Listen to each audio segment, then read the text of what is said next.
जय हिंद। मैं Dharmendra Kumar. Line by line Hindi NCERT series upon discuss कर रहे हैं। और परिचय अपन ने डिस्कस कर लिया था 12th क्लास की एनसीईआरटी का जो 14वां चैप्टर है, इकोसिस्टम, या जिसे अपन कहते हैं पारितंत्र, उसका परिचय में काफी कुछ अपन ने डिस्कस किया था। और आज के सेशन में उसी के आगे का जो टॉपिक है, जिसमें ऊर्जा प्रवाह पहला होगा और दूसरा होगा पारिस्थितिक पिरामिड। ठीक है। एनर्जी फ्लो और जो अपने पास पिरामिड बना होगा, तीन चार प्रकार के पिरामिड अपन यहाँ पर डिस्कस करेंगे। काफी इंपॉर्टेंट है क्योंकि प्रश्न यहाँ से पूछने के पूरे पूरे चांसेस है। वैसे तो हर एक स्टेटमेंट एनसीईआरटी का इंपॉर्टेंट है। तो स्टार्ट अपन करेंगे, सेशन को पूरा देखिएगा, उसके बाद में एनसीईआरटी पढ़िएगा, 100% क्लियर हो जाएगा। फिर भी कोई डाउट रहता है तो आप कमेंट सेक्शन में कमेंट करके पूछ सकते हैं। उस डाउट को 100% मेरी तरफ से क्लियर किया जाएगा। तो स्टार्ट अपन करते हैं। नेक्स्ट टॉपिक, ऊर्जा प्रवाह, एनर्जी फ्लो जिसे अपन कहते हैं इंग्लिश में। क्योंकि सिंपल सी अपन ने बात की है कि उत्पादक जो है, मेनली मोस्टली जो है वो अपने पास पादप ही है। जो सनलाइट है, प्रकाशीय ऊर्जा है, उसको कैप्चर करते हैं, प्रकाश संश्लेषण करते हैं और एनर्जी को स्टोर करके रखते हैं। उससे पादपों को, छोटे जीव, फिर छोटों को बड़े, बड़े से और बड़े जीव जो है उसे क्या करेंगे, खाएंगे। और जो वहां पर जो पादपों में जो ऊर्जा थी वो एक से दूसरी ओर आपके पास जा रही, एक से दूसरे जीव की ओर जा रही। तो ऊर्जा का क्या होता है, प्रवाह होता है।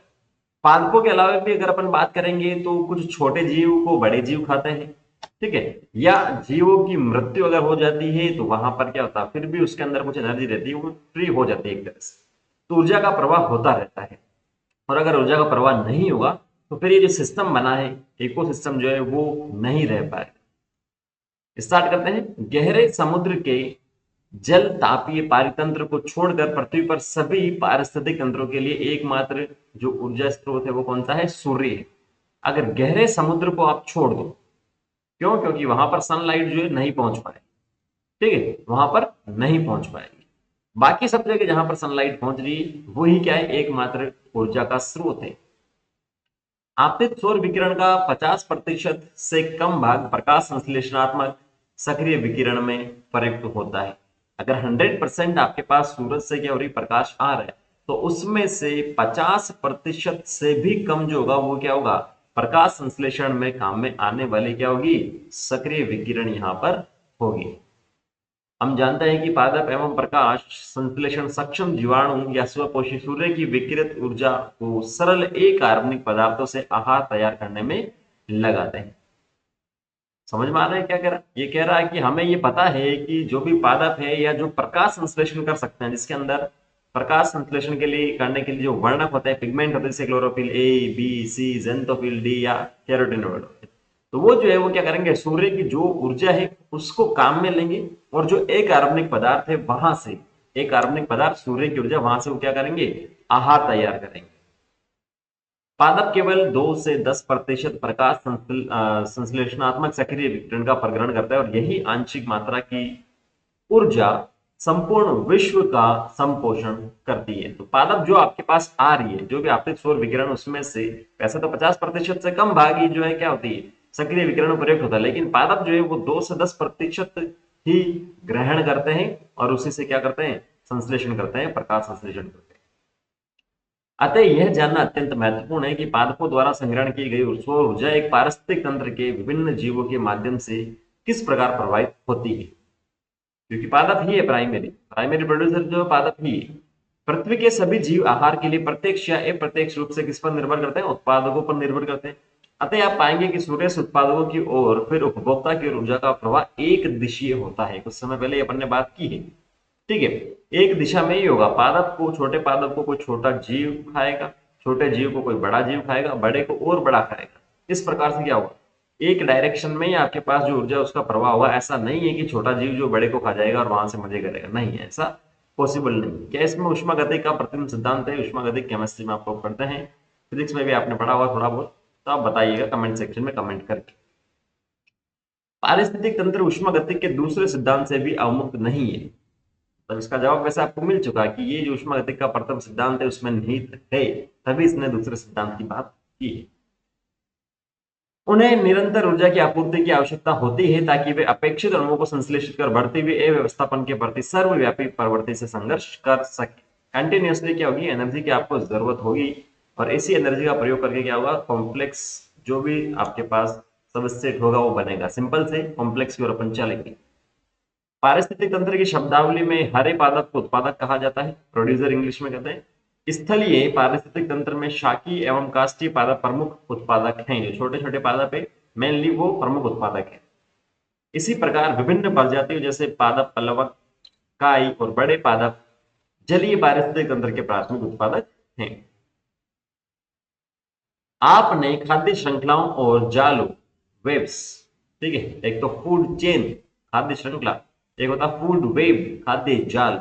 श्रृंखला में एक से दो, दो से तीन में जा रहा है, जाल में क्या होगा, कॉम्प्लेक्स हो जाएगा सिस्टम, जो कि प्रकृति में विद्यमान उसके बारे में पढ़ा होगा। पादप या उत्पादक से प्रारंभ होकर खाद्य श्रृंखला या जाल इस प्रकार से बने होते हैं कि प्रत्येक प्राणी जो एक पादप से आहार ग्रहण करता है या अन्य प्राणी पर निर्भर करता है और बदले में वह किसी प्रकार के अन्य के लिए आहार बनता है। समझ में आ रहा है कुछ, कि पादप को कोई अगर खा रहा है, ये जीव कोई खा रहा है, तो ऐसा नहीं है कि ये मजे कर ले, ये जीव भी किसी के लिए क्या होगा, भोजन यहाँ पर होगा, आहार के रूप में वो काम में लिया जाए। तो इस परस्पर अंतर निर्भरता के कारण श्रृंखला या जाल बन जाती है। ठीक है, अलग अलग सिस्टम अलग अलग होता है, इसको ये भी खा रहा है, इसको कोई और खा रहा है, तो ये एक प्रकार से क्या बन जाएगा, जाल बन जाएगा। किसी भी जीव द्वारा आबद्ध की गई ऊर्जा सदैव के लिए संचित नहीं रहती। इसने अभी खाया है तो ऐसा नहीं है कि ये तो अमर हो गया है, इसके अंदर ऊर्जा फिक्स हो चुकी है, नहीं, वो फिक्स नहीं है। उत्पादक द्वारा आबद्ध की गई ऊर्जा या तो उपभोक्ता को भेज दी जाती है या वह जीव मृत हो जाती है। बताया मैंने आपको कुछ समय पहले, एक जीव की मृत्यु अपरद खाद्य श्रृंखला या जाल की शुरुआत करता है। अपरद खाद्य श्रृंखला की आगे अपन बात करेंगे, दो प्रकार की आएगी आपके पास। अपरद का मतलब आपको समझ में आता है, पिछले टॉपिक में भी अपन ने डिस्कस किया था, डेट्राइटस जिसे अपन कहते हैं। इसमें क्या होगा, आपके पास अपघटन वगैरह होगा, और वहां पर पहले जो 5 स्टेप अपन ने डिस्कस किए थे कि जो जल विलेय थे वो अलग चला जाएगा, उसके बाद में एक कार्बनिक अलग निकल जाएंगे, कार्बनिक अलग निकल जाएंगे, तो वो मतलब एक तरह से वहां से भी क्या होगी, एक तरह से ऊर्जा फ्री होगी। ठीक है, तो अपरद खाद्य श्रृंखला की शुरुआत वहां से हो जाती है अगर किसी जीव की मृत्यु होती है तो, चाहे पादप हो, चाहे जंतु हो, या कोई दूसरा जीव हो। सभी जीव अपनी आहार की आवश्यकता के लिए प्रत्यक्ष या प्रत्यक्ष रूप से पादपों पर निर्भर करते हैं। अगर पादप नहीं होंगे तो फिर पॉसिबल नहीं है।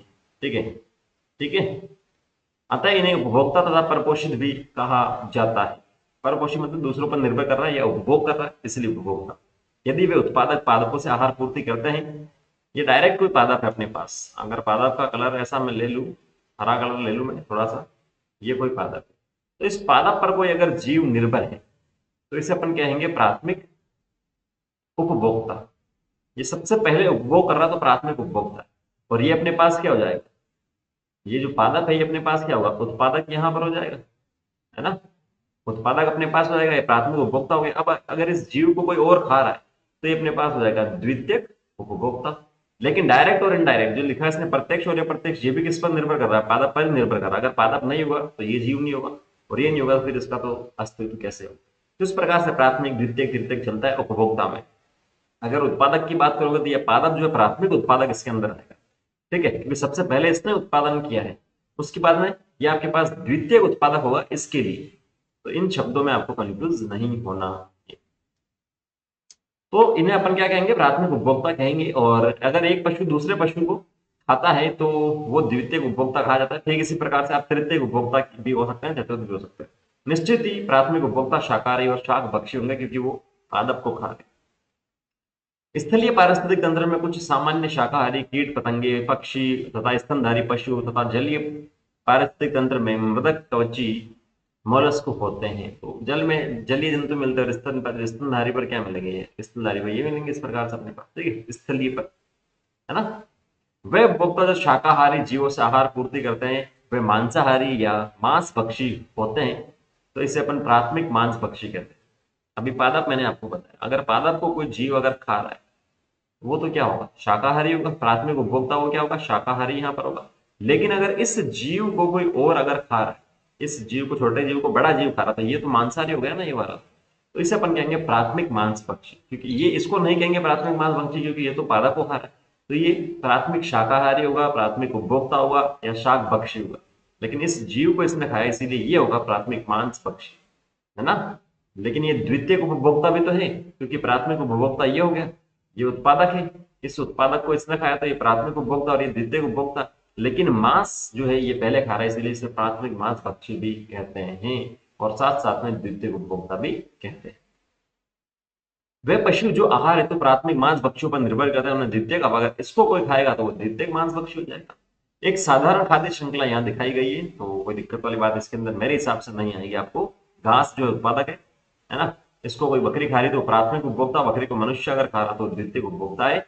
और मनुष्य के लिए आप अगर इसके हिसाब से चलोगे, इस जाल के हिसाब से, सॉरी इस श्रृंखला के हिसाब से, तो मनुष्य जो है क्या है, प्राथमिक मांस भक्षी, क्योंकि इसने बकरी को है, बकरी तो क्या है, शाकाहारी होगी या शाक भक्षी होगी, है ना। अब चलते हैं आगे। एक अन्य प्रकार की खाद्य श्रृंखला को अपरद खाद्य श्रृंखला के नाम से जाना जाता है, जो मृत कार्बनिक सामग्री से स्टार्ट होती है। अभी कुछ समय पहले ही आपको बताया था अपरद के बारे में। ये अपघटकों से बना होता है जो इसका डिकम्पोजिशन करेगा, जो कि मुख्यतः कवक और बैक्टीरिया के रूप में परपोषित जीव, छोटे छोटे जीव होते हैं, नग्न आंखों से दिखते ही नहीं है बहुत बार। ये मृत कार्बनिक सामग्री या अपरदों के खंडन द्वारा अपेक्षित ऊर्जा एवं पोषण प्राप्त करते हैं। इन्हें मृत पोषी या पूर्ति जीव या मृत अपघटन के नाम से जाना जाता है, ठीक है, क्योंकि मृत जीवों से कर रहे, सिंपल सी बात है। अपघटक जो पाचक एंजाइम स्रावित करते हैं, जो मृत जीवों तथा व्यर्थ सामग्री को साधारण अकार्बनिक पदार्थों में तोड़ डालते हैं, जो बाद में उन्हीं के द्वारा अवशोषित कर लिए जाते हैं। तो अकार्बनिक में ही तोड़ेंगे। अगर ये आपके पास कोई पत्ती थी, मान लीजिए यहाँ पर पत्ती ये टूट गई, अब इसका डिकम्पोजिशन हो रहा, अपघटन हो रहा, तो मैंने बताया जल बिली अलग चला जाएगा। कुछ जो है इसको डिकम्पोजिशन होने के बाद में जो है अकार्बनिक यहाँ पर क्या होंगे, अलग चले जाएंगे, ठीक है। अब ये अकार्बनिक जो है, या तो ये क्या करेंगे, बैक्टीरिया या जो कवक वगैरह हैं वो काम में ले लेंगे अपनी ऊर्जा के लिए। अगर वो नहीं लेते तो ये कार्बनिक वापस से मृदा से होता हुआ इस पादप में चला जाएगा, और इस पादप में अकार्बनिक जाने के बाद में जो सनलाइट आएगी, अभी कुछ समय पहले अपन ने बात की थी, जो सूरज है या सूरज का जो प्रकाश है, प्रकाश की ऊर्जा, उसको उसकी उपस्थिति में अकार्बनिक जो भी अपने पास तत्व होंगे, पदार्थ होंगे, वो वापस से ऊर्जा के रूप में काम में आएंगे, अकार्बनिक से कार्बनिक में बदलेंगे, है ना। उसके बाद में आता है जलीय में। जलीय पारितंत्र में चारण खाद्य श्रृंखला ध्यान में रखना बहुत इंपॉर्टेंट है। अब स्थलीय की अपन ने बात कर ली, अपरद वगैरह इसके अंदर आता ही है, या यहाँ पर अपन ने बात कर ली इसकी, ठीक है। खाने पीने की अपन ने बात कर ली। अब जल की बात करते हैं, तो जल में क्या होता है, जल में जो आती है वो चारण खाद्य श्रृंखला ऊर्जा प्रवाह। चारण का मतलब ये नहीं कि चरना, नहीं, इसमें कंफ्यूज आपको नहीं होना। इसमें अभी आएगा, आपको वैसे ही समझ में आ जाएगा, छोटे से बड़े जीव के अपन चल रहे हैं। इसके विरुद्ध स्थलीय पारिस्थितिक तंत्र में जीएफसी की तुलना में अपरद खाद्य श्रृंखला द्वारा कहीं अधिक ऊर्जा प्रवाहित होती है। अब जीएफसी क्या होता है, grazing food chain, grazing food chain, है ना। ये जो चारण खाद्य श्रृंखला लिखा है इसी का इंग्लिश एक तरह से। तो चारण खाद्य श्रृंखला जो है वो किसमें मिलेगी, जलीय पारितंत्र में मिलेगी, और स्थल में अगर अपन बात करेंगे इसकी तुलना में, चारण की तुलना में जो है अपरद खाद्य श्रृंखला द्वारा कहीं अधिक ऊर्जा प्रवाहित होती है। कहने का तात्पर्य यही है कि स्थल वाले जो जहां पर भी अपघटन वगैरह हो रहा तो वहां ऊर्जा ज्यादा प्रवाहित होगी। कुछ स्तरों पर अपरद खाद्य श्रृंखला को चारण खाद्य श्रृंखला से जोड़ा जा सकता है, बिल्कुल जोड़ा जा सकता है। कुछ जीव ऐसे भी है कि जो पानी में जाएंगे, शिकार करेंगे, बाहर आ जाएंगे। अब जब पानी नहीं है तो वो बाहर ही आएंगे, तो अलग अलग जगह वो अलग अलग जुड़ सकते हैं। अपरद खाद्य श्रृंखला के कुछ जीव चारण खाद्य श्रृंखला पशु का शिकार बन जाते हैं, जो प्राकृतिक पारिस्थितिक तंत्र में कुछ जीव जंतु जैसे कॉकरोच या कौवे आदि सर्वभक्षक। खाद्य श्रृंखलाओं का यह प्राकृतिक अंतर संबंध एक आहार जाल या फूड वेब बना लेता है। एक दूसरे से जो जुड़े हैं तो वो एक दूसरे से क्या बना लेंगे, जाल बना लेंगे। आहार पूर्ति संबंधों के अनुसार सभी जीवों का प्राकृतिक वातावरण या एक समुदाय में एक अन्य जीवों के साथ स्थान होता है। आहार पूर्ति संबंध की बात करें तो सभी जीव जो भी है, नेचुरल जो वातावरण आपके पास है या जो कोई समुदाय है, वो एक अन्य जीवों के साथ में एक स्थान है। आपको ये तो सिंपल सा पता है, ये पहले भी अपन ने बात की 13वें चैप्टर में भी, कि एक स्वतंत्र जाति का या जीव का कोई अस्तित्व है नहीं। या तो वो आपके पास क्या करेंगे, पॉपुलेशन जो समष्टि बना रहे उसके साथ में रहेंगे, समुदाय में रहेंगे। सभी जीव अपने पोषण या आहार के स्रोत के आधार पर आहार श्रृंखला में एक विशेष स्थान ग्रहण करते हैं, जिसे ट्रॉफिक लेवल या पोषण स्तर कहते हैं। है ना।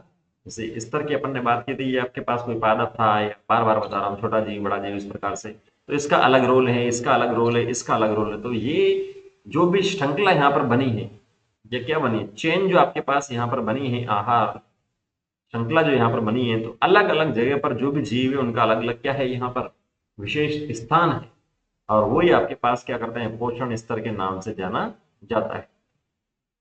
उत्पादक जो है, यहाँ पर जो पादप होंगे वो क्या करेंगे, प्रथम पोषण स्तर में आते हैं, उसके बाद में जो शाकाहारी होंगे वो द्वितीय फिर तृतीय में आते वो रहेंगे, है ना। ये आपके पास देखा 14.2 जो टेबल आपको दे रखी है, इसमें देख सकते हैं, ये पहला पोषण स्तर है जिसमें उत्पादक आपके पास आ रहे हैं, कौन से, जो प्रकाश संश्लेषण कर रहे हैं।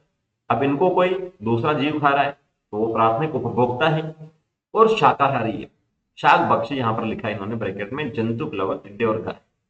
अब इसको कोई दूसरा जीव खा रहा है तो वो प्राथमिक मांसाहारी उसे अपन कह सकते हैं, मांसाहारी तो है लेकिन यहाँ पर प्राथमिक मांसाहारी आप लिख सकते हो, टेबल में लिख दीजिएगा। लेकिन पोषण स्तर कौन सा होगा, द्वितीयक, और उपभोक्ता, सॉरी तीसरा पोषण स्तर होगा, और उपभोक्ता कौन सा होगा, द्वितीयक उपभोक्ता। अरे ना, बस समझो, प्राथमिक द्वितीयक तृतीयक कहाँ कहाँ आ रहा है, इसमें कंफ्यूजन आपको नहीं होना चाहिए।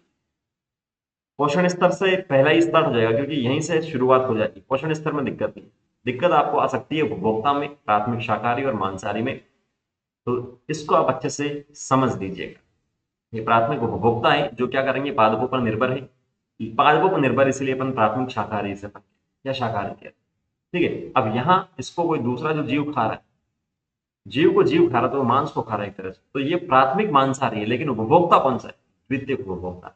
सेम ऐसे आगे की ओर चलता रहता है। ये जो एग्जाम्पल है आप बहुत अच्छे से देख लीजिएगा इनको, इनमें भी आपको कभी ना कभी वो कंफ्यूज कर देगा कि मनुष्य या जो शेर है वो कौन से पोषण स्तर में आते हैं, कौन से उपभोक्ता हैं। ठीक है, पक्षी, मछलियां, भेड़, या ए बी सी करके दे देगा, ए बी, यहाँ दे दिया ए, इसको लिख देगा, फिर यहाँ दे दिया बी, यहाँ दे देगा सी, और यहाँ दे देगा डी। इनके नाम को हटा करके यहाँ पर बोले ए बी या ए बी सी डी को पहचान, तो आपको पहचान लेना है ना।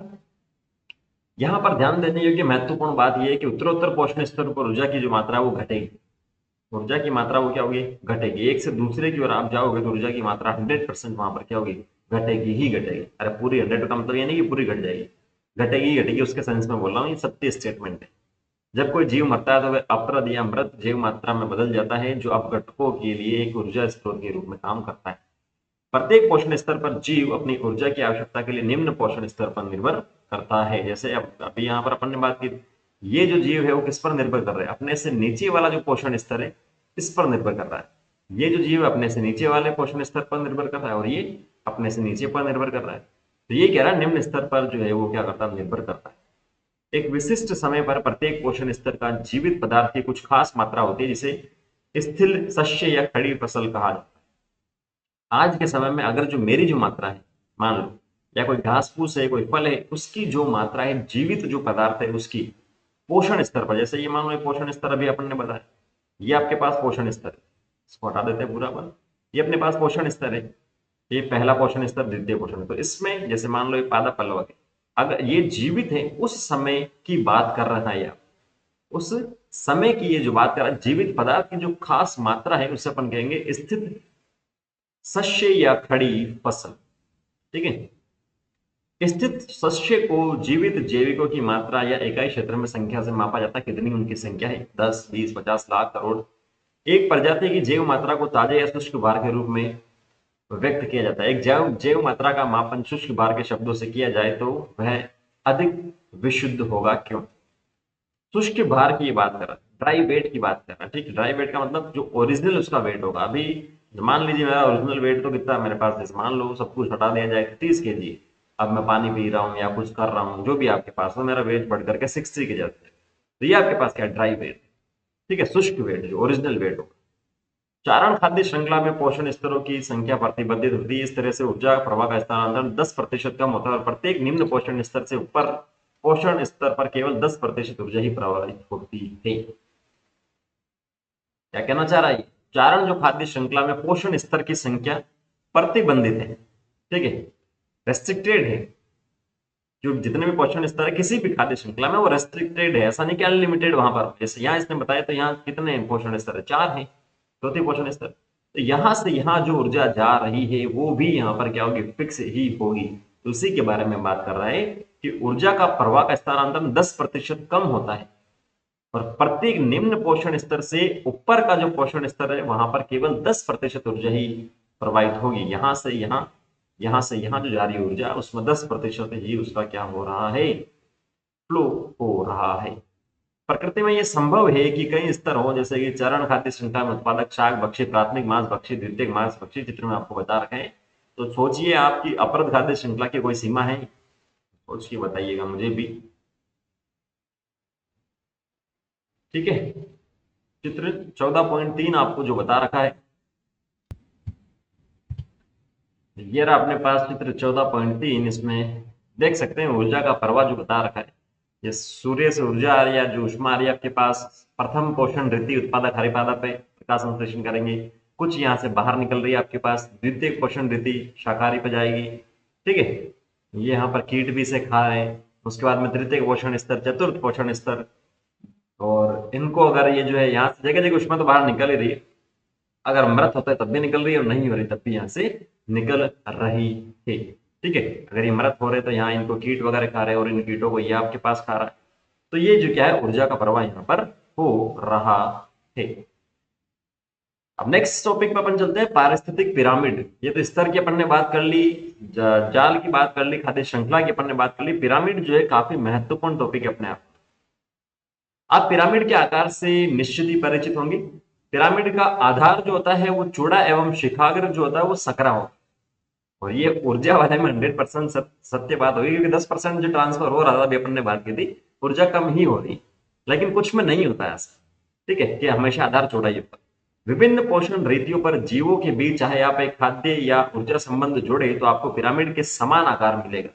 इस संबंध को संख्या, जैव मात्रा या ऊर्जा के रूप में व्यक्त किया जा सकता है। मतलब 3 प्रकार की अपन बात करेंगे, एक तो संख्या का पिरामिड, एक जैव मात्रा का पिरामिड, और दूसरा सबसे लास्ट में क्या मिलेगा, ऊर्जा का पिरामिड।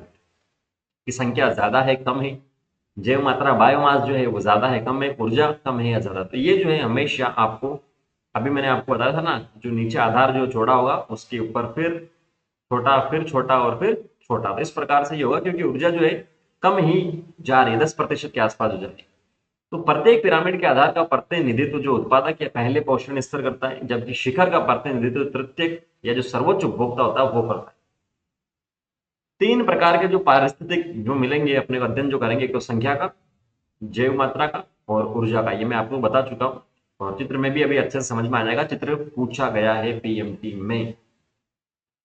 ऊर्जा मात्रा या अंश, जैव मात्रा या संख्याओं की किसी गणना में पोषण स्तर के सभी जीवों को शामिल किया जाना चाहिए। अगर सभी जीव शामिल नहीं होंगे तो फिर तो दिक्कत है ना यार।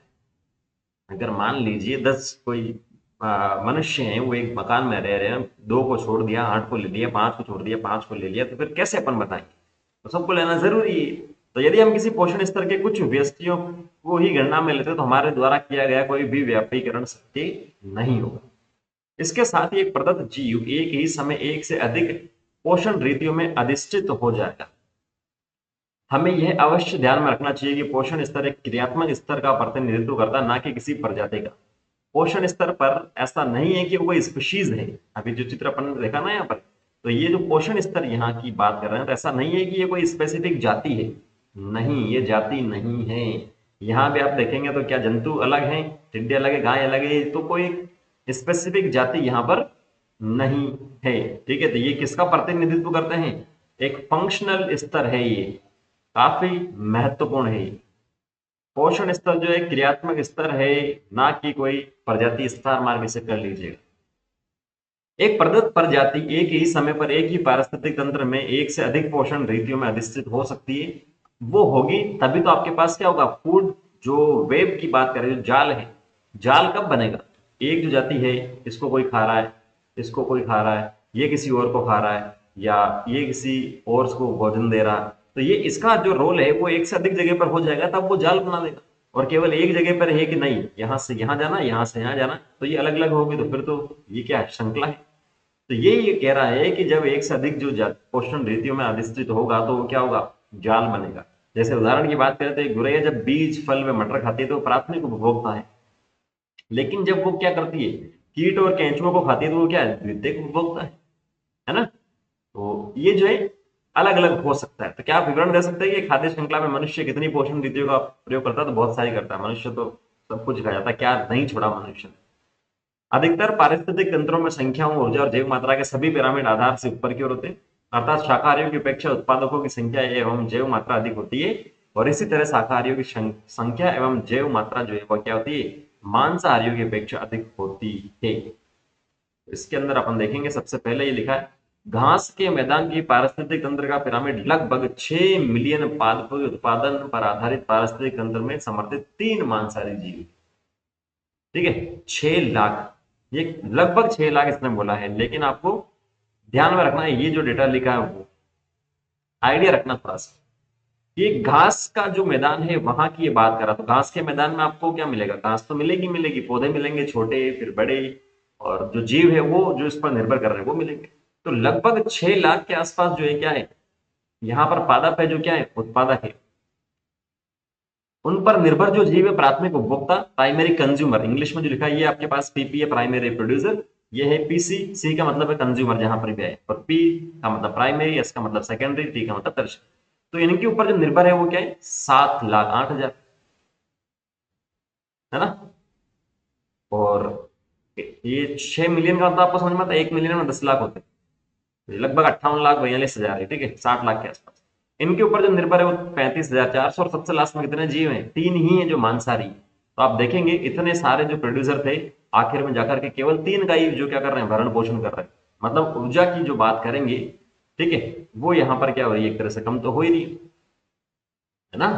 तो अगर आपसे पूछा जाए घास के मैदान का जो पिरामिड आता है वो कैसा होता है, सीधा, उल्टा, इन्वर्टेड या जो भी अपराइट, तो ये आपको घास के मैदान का ध्यान में रखना, बिल्कुल सीधा ही आता है। उसके बाद में दूसरे चित्र में अपन चलेंगे तो जैव मास की बात करेंगे, बायोमास की जो बात कर रहे हैं, बायोमास में भी लगभग सेम ही है। उत्पादक देखेंगे 809 है, प्राथमिक उपभोक्ता प्राइमरी कंज्यूमर 37 है, द्वितीयक सेकेंडरी कंज्यूमर 11 है, और टर्शरी जो 1.5 ही है। शुष्क भार की इसने बात की है, किलोग्राम पर एरिया की जो बात यहाँ पर कर रहा है एक तरह से। तो ये भी क्या है, सीधा ही है, यहाँ पर यूनिट आपको ध्यान में रखनी है। जो से आपको बता रखा है ये सबसे ज्यादा इंपॉर्टेंट है, जैव मात्रा का उल्टा पिरामिड जो है, प्राणी पल्लवक की व्यापक खड़ी फसल को समर्थित करने के लिए पादप पल्लवक की छोटी खड़ी फसल बहुत ज्यादा इंपॉर्टेंट है। प्राणी पल्लवक का पूछा जाए आपसे कि किस प्रकार का पिरामिड बनता है, तो इन्वर्टेड है। उत्पादक यहाँ पर 4 ही है, लेकिन जो उपभोक्ता वो कितना है, 21 है। सारी बात समझ में क्लियर है, ठीक है कि नहीं है, ये आपको ध्यान में रखना है। बाकी तो अभी तक तो सीधे आए हैं, लेकिन ये उल्टा आया है, ऊर्जा का भी सीधा ही आता है। तो ये ऊर्जा का एक जो पिरामिड है वो सीधा ही आएगा, क्योंकि 10% वाला अपन ने पढ़ लिया है। यहाँ पर 10,000 जूल है ना, तो यहाँ पर कितनी आ चुकी है, 1,000 ही है। इसका 10%, फिर इसका 10%, फिर इसका 10% ही यहाँ पर क्या हो रही है, ट्रांसफर हो रही है। तो ये हमेशा ऊर्जा का हमेशा सीधा ही रहता है, बाकी का उल्टा पैर हो सकता है, लेकिन ऊर्जा का कभी भी उल्टा नहीं होगा, ये हमेशा सीधा ही रहेगा, ये आपको ध्यान में रखना है। पादप पल्लवक का एक उल्टा एनसीईआरटी में दे रखा है, बाकी तीनों क्या दे रखे हैं, सीधे दे रखे हैं। तो इस व्यापीकरण में कुछ अपवाद है, जैसे आप एक बड़े वृक्ष पर आहार प्राप्त करने वाले कीटों की संख्या की गणना करें तो आपको कैसा पिरामिड होगा, प्राप्त होगा। तो पादप तो एक ही है, वृक्ष बड़ा है, लेकिन इस पर मान लीजिए कि छोटे मोटे जो जीव है वो लगभग 200 है, तो ये तो उल्टा आ गया यहाँ पर, है ना। पादप एक ही है, यही कहना चाह रही है। अब उसमें उन कीटों पर निर्भर छोटे पक्षियों की गणना करें तो पक्षी, जैसे मान लीजिए 200 में से पक्षी यहाँ पर लगभग कितने, 50, ठीक है। अब आप प्राप्त आंकड़ों इसके साथ ही कीट भक्षी पक्षियों पर निर्भर बड़े पक्षी मान लीजिए कितने हैं, यहाँ पर 10 ही। तो ये जो है आपके पास क्या था, इस प्रकार का बन जाएगा पादप के बारे में। एनसीईआरटी वालों ने सवाल पूछा है, लेकिन इन्होंने बनाया नहीं है। तो इस प्रकार का आप चाहो तो बना सकते हो एनसीईआरटी की साइड में, इस पैराग्राफ के साइड में। तो इस प्रकार का पिरामिड आपको मिलेगा पादप का। आ रही है बात समझ में या नहीं आ रही है, आ जानी चाहिए। समुद्र में जैव मात्रा के पिरामिड भी प्राय उल्टे होते हैं, क्योंकि मछलियों की जैव मात्रा पादप पल्लवक की जैव मात्रा में बहुत अधिक होती है, ठीक है। ये पादप पल्लवक मछलियों वगैरह की जो अपन बात करते हैं वो क्या, सॉरी उल्टा होगा यहाँ पर, ये कहना चाह रहा है। ये पादप पल्लवक आपके पास जैव मात्रा मतलब बायोमास की बात कर रहे हैं पादप पल्लवक, ठीक है। 10 छोटे छोटे मेरे पास पेन है, और मैं कह देता हूँ कि मेरे पास 1 किलो का एक जो वो है, कोई अपने पास दूसरा बड़ा सा पार्ट है, ठीक है, ये 10 से संख्या में। और कोई एक है, तो भार की अगर अपन बात करेंगे तो भार अलग अलग हो सकता है। तो यहाँ पर भी वही कह रहा है कि जो पादप पल्लव की बात करें वो उल्टा होगा। कैसे कि यहाँ पर जो मछलियों का जो भार है वो ज्यादा होगा। संख्या की बात नहीं कर रहे अपन, भार की बात कर रहे हैं। संख्या में भले ही 1000 होना कोई फर्क नहीं पड़ेगा, लेकिन यहाँ पर 5 मछलियां भी मैं कर दूं, ठीक है, तो इसके भार से वो बाहर निकल जाए, 5 मछलियां भी। तो समुद्र में जो भार है, जीव भार का जो पिरामिड है, वो भी क्या होता है, उल्टा ही होता है। जैव मात्रा पादप पल्लवी में जैव मात्रा से अधिक होती है, क्या ये एक विरोधाभास नहीं है? विरोधाभास नहीं है, ये नेचर है। तो इन दोनों प्रश्नों का जवाब भी यहाँ पर मैंने आपको दे दिया है। क्लियर होगा इतना सा तो? ठीक है, तो ये हो चुका अपना। अब ये पैराग्राफ, ऊर्जा पिरामिड सदैव खड़ी अवस्था में होती है, बता दी मैं आपको, कभी भी उल्टा नहीं होता, क्योंकि जब ऊर्जा किसी विशेष पोषण स्तर से अग्र पोषण स्तर पर पहुंचती है तो हर स्तर पर ऊष्मा के रूप में ऊर्जा का क्या होता है, ह्रास होता है। 10% वाला बता दिया है, 10,000 से 1,000, 1,000 से 100, 100 से 10। ये आपको बहुत सारी बुक्स में क्वेश्चन में मिल जाएगा। ठीक है, किसी भी 50,000 बताएगा, फिर दूसरे में बोल देगा कि नेक्स्ट से नेक्स्ट, मतलब तीसरे स्तर पर कितनी ऊर्जा होगी, तो 10% के रूल से आपको सोल्व कर लेता है। ऊर्जा पिरामिड का प्रत्येक स्तंभ उस पोषण स्तर में किसी विशेष समय पर अथवा प्रति इकाई क्षेत्र वार्षिक का द्योतक है। यद्यपि पारिस्थितिक पिरामिड की कुछ सीमाएं हैं, जैसे कि पिरामिड में ऐसी जातियों का समावेश भी होता है जो 2 या 2 से अधिक भोजन स्तरों से संबंधित हो सकता है। अपन ने जाल की बात की थी, तो वहां पर क्या होगा, कोई भी जो जाति है वो 2 से अधिक स्तरों पर हो सकती है। बात की थी अपन ने अभी, जो यही तो पढ़ा था यार, इसका नाम याद नहीं आ रहा मेरे को, ये आ गया, अरे वो जो बीज वगैरह खा रही थी, ये गौरैया जो थी, ये क्या कर रहा है, एक से अधिक का कर रहा है ना, सेम वही ये कह रहा है। इससे एक साधारण आहार श्रृंखला बनती है जो प्रकृति में विद्यमान नहीं होती, इसमें आहार जाल का समावेश नहीं है। पारिस्थितिक तंत्र में एक प्रमुख भूमिका निभाने के अतिरिक्त मृत जीवियों को पारिस्थितिक पिरामिड में कोई स्थान नहीं दिया गया है। भूमिका निभा रहे हैं, लेकिन फिर भी पिरामिड में इनका कोई रोल नहीं है। ये आपको ध्यान में रखना बहुत ज्यादा इंपॉर्टेंट है कि पारिस्थितिक तंत्र जो है उसमें प्रमुख भूमिका निभा रहा है, लेकिन फिर भी मृत जीवियों को पारिस्थितिक पिरामिड में कोई भी स्थान नहीं दिया गया है। क्लियर हो जाना चाहिए मेरे हिसाब से। तो आज का टॉपिक करते हैं अपन यहीं समाप्त। Topic complete. उम्मीद मैं करता हूं इतना सा आपने पूरा देखा, तब तो ये देख रहे हो, मतलब तो सुन रहे हो, समझ में आया है। इसके बाद में आपको करना क्या है, एज यूजुअल एनसीईआरटी पढ़नी है। उसके बाद भी कोई डाउट रहता है कमेंट करो फटाफट से, और अपने डाउट क्लियर करवाओ। ऐसा तो लग नहीं रहे और फिर भी नहीं कर रहे, तो फिर कैसे सिलेक्शन? ठीक है, यहाँ पर अपना खत्म होता है ये टॉपिक। अगले सेशन में इस चैप्टर को ओपन कर देंगे कंप्लीट। मिलते हैं नेक्स्ट सेशन में। Thank you, all the very best. जय हिंद।